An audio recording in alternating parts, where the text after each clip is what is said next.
Kami dari kelompok 2 akan menampilkan video tentang prinsip manajemen umum dan manajemen pendidikan. Selamat menyaksikan. Prinsip manajemen umum. Henry Fayol mengemukakan 14 prinsip manajemen. 1. Pembagian kerja atau division of work. Semakin profesional orang yang bekerja, semakin efisien tugas-tugas seperti visualisasi di jalur perakitan.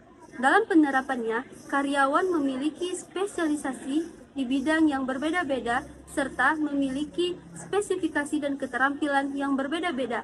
Dalam pembagian berdasarkan beberapa spesialisasi dapat meningkatkan akurasi dan dapat meningkatkan produktivitas. 2. Otoritas dan tanggung jawab. Authority and responsibility. Otoritas mirip dengan saraf tubuh manusia, sebab tanpa otak atau saraf, tubuh tidak akan berfungsi dengan baik.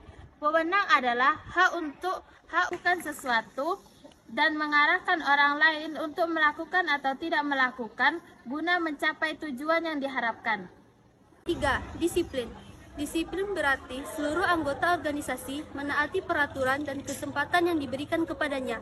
Kepemimpinan yang baik tidak hanya untuk menaati protokol yang ada, tetapi juga untuk menilai kinerja serta memberikan sanksi hukum atas pelanggaran. Inti dari disiplin adalah melaksanakan apa yang telah disepakati antara pemimpin dan pekerja, baik secara tertulis, lisan, maupun dalam bentuk aturan dan tata tertib. 4. Kesatuan dan komando. Setiap pekerja hanya dapat menerima perintah dari satu orang. Ketika 2 orang atau lebih mempunyai perintah, maka perintah tersebut bertentangan dan timbul kebingungan mengenai wewenang yang harus diikuti dalam melaksanakan pekerjaan. Karyawan harus memperhatikan prinsip kesatuan perintah sehingga pelaksanaan kerja dapat dijalankan dengan berpegang pada kebenaran. 5. Kesatuan arah. Kesatuan arah dapat diartikan sebagai serangkaian kegiatan dengan tujuan yang sama yang harus diarahkan oleh seorang manajer yang memiliki rencana kerja. Dalam melaksanakan tugas-tugas dan tanggung jawabnya, karyawan harus diarahkan untuk mencapai sasarannya. Kesatuan arah bertalian ketat dengan pembagian kerja dan pengarahan. 6. Mengutamakan kepentingan umum daripada kepentingan pribadi. Kepentingan pribadi dikalahkan terhadap kepentingan organisasi dalam suatu keseluruhan.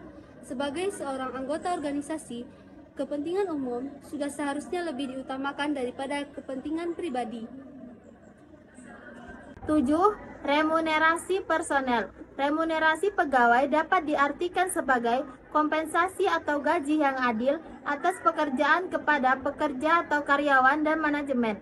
Gaji atau upah untuk karyawan merupakan kompensasi yang menentukan terwujudnya kelancaran dalam melakukan pekerjaan.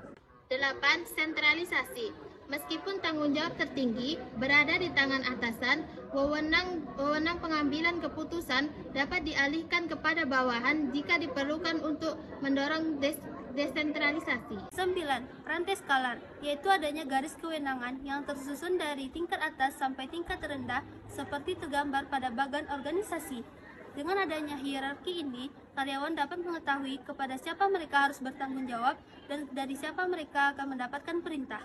10. Tata tertib. Ketertiban dalam melaksanakan pekerjaan merupakan syarat utama karena pada dasarnya tidak tersedia bagi orang-orang yang melakukan pekerjaan dalam keadaan acak-acakan. Ketertiban dalam suatu pekerjaan dapat terwujud apabila seluruh karyawan berpegang pada peraturan yang telah ditetapkan. Oleh karena itu, ketertiban dan disiplin sangat dibutuhkan dalam mencapai tujuan.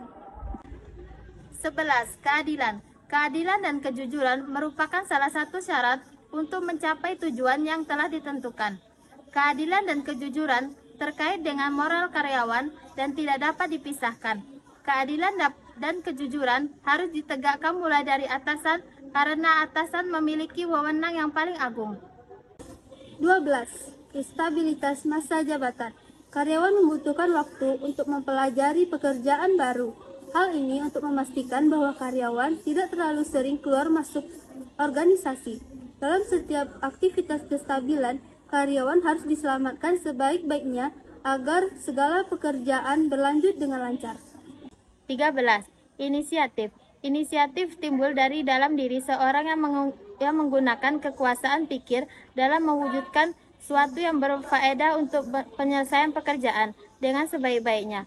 Jadi, dalam inisiatif terhimpun keinginan, perasaan, kelicikan, keahlian dalam pengalaman seseorang. 14. Semangat korps. Persatuan adalah sebuah kekuatan karena pimpinan perusahaan harus melakukan upaya khusus untuk melaksanakan apa yang dibicarakan. Tingkatkan semangat dan koherensi tim dengan menggunakan komunikasi tertulis yang terlebih formal. Setiap karyawan harus memiliki rasa kesatuan, yaitu rasa senasib, sepenanggungan, sehingga menimbulkan semangat kerja yang berpegang pada kebenaran. Lader-Galix dan Lindahl-Ulrich menyederhanakan 14 prinsip yang dikemukakan oleh Van Yol menjadi 6, yaitu 1. Kesatuan perintah, 2. Penggunaan staf, 3. Pembagian departemen, 4. Kesatuan tanggung jawab, 5.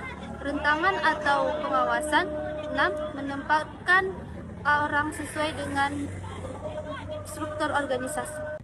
James Money dan Alan Riley juga mengemukakan 4 prinsip manajemen, yaitu 1. Prinsip koordinasi untuk menyatukan tindakan, 2. Prinsip rantai berskala yang menitik beratkan pada hierarki, 3. Prinsip